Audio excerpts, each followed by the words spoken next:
Guys আজকে আমরা কল্যাণীতে সব থেকে টপ যে দুর্গা ঠাকুরটা হয়েছে সেগুলো আজকে ঘুরবো এবং তোমাদেরকে ট্রাভেলিং গাইড কিভাবে আসবে তোমরা সব কিছু আজকে শেয়ার করবো। ITI মোড় থেকে শুরু করে প্রেম মন্দির সমস্ত কিছু আজকে ঘুরবো। শিয়ালদা স্টেশন থেকে ট্রেন ধরে কৃষ্ণনগর লোকাল কিংবা কল্যাণী লোকাল ধরে ডিরেক্ট চলে আসবে ঘোষপাড়া স্টেশনে। ঘোষপাড়া স্টেশন থেকে নেমে সেখান থেকে মাত্র 2 থেকে 3 মিনিটের হাঁটার পথ একটুখানি সামনে গিয়ে গেলে দেখতে পাবো ওখানে লাইটের গেট করেছে কল্যাণী IITর ঠাকুরটা। সেখানে ঠাকুর দেখা হয়ে গেলে ওখান থেকে একটু পিছন দিকে ব্যাক করে বেরিয়ে আসবে, সেখানেই দেখতে পাবে কল্যাণী বোট পার্কের ঠাকুরটা। বোট পার্কের ঠাকুরটা অতটাও ফেমাস এবছর হয়নি অন্যান্য বছরের তুলনায়, তো তাও মোটামুটি ঠিক আছে। ওখান থেকে জাস্ট একটু হেঁটে আসলেই তোমরা লোকেশনে পেয়ে যাবে, পিছন দিকে পড়বে কল্যাণী বোট পার্ক এরকম সার্চ করবে দেখবে পেয়ে যাবে। তো ওখানে ওই ঠাকুর দেখার পর 2.5 কিলোমিটার দূরে রয়েছে কল্যাণী A2।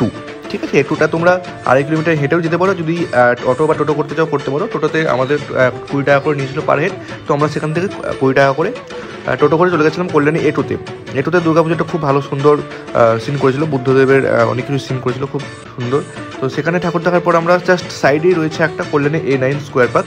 এটা খুব সুন্দর এবছর করেছে, এটা তোমরা দেখতে পারো। জাস্ট একটুখানি ওখান থেকে বেরিয়ে সামনেই হেঁটে জাস্ট 2 মিনিট লাগবে না, জাস্ট 1 মিনিটে তোমরা হেঁটে চলে যেতে পারবে। তো সেখানে A9 স্কোয়ার পার্কটা ধরে দেখার পর সেখান থেকে 5 কিলোমিটার ডিস্টেন্সে রয়েছে কল্যাণী রথতলা দুর্গাপূজা।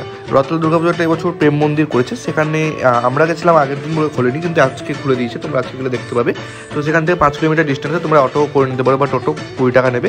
তো সেখান থেকে ডিরেক্ট চলে যাবে রথতলা। তো সবশেষে রথতলা থেকে কমপ্লিট করার পর তোমরা সেখান থেকে টোটো ধরে চলে যাবে কাঁচরাপাড়া স্টেশন। কাঁচরাপাড়া স্টেশনে গিয়ে সেখান থেকে ট্রেন ধরে চলে যাবে সোদপুর স্টেশন থেকে নেমে জাস্ট একটুখানি 800 মিটার ডিস্টেন্সে রয়েছে সবথেকে টলেস্ট কলকাতার সবথেকে বড় দুর্গা প্যান্ডেল, সেটা হচ্ছে কল্যাণী সোদপুর আছে। সেখানে নেমে কল্যাণী সোদপুর ঠাকুরটা দেখে নেবে। সেটা দেখার পর আবার ট্রেন ধরে চলে যাবে শিয়ালদায় নেমে সন্তোষ মিত্র স্কোয়ার পার্কে দেখবো, ওটা গোল টাইপের, তো সেটা দেখতে পাবে, সেটা খুব ভালো। তো এই লাইনে এইরকমভাবে তোমরা সব থেকে কাজ এবং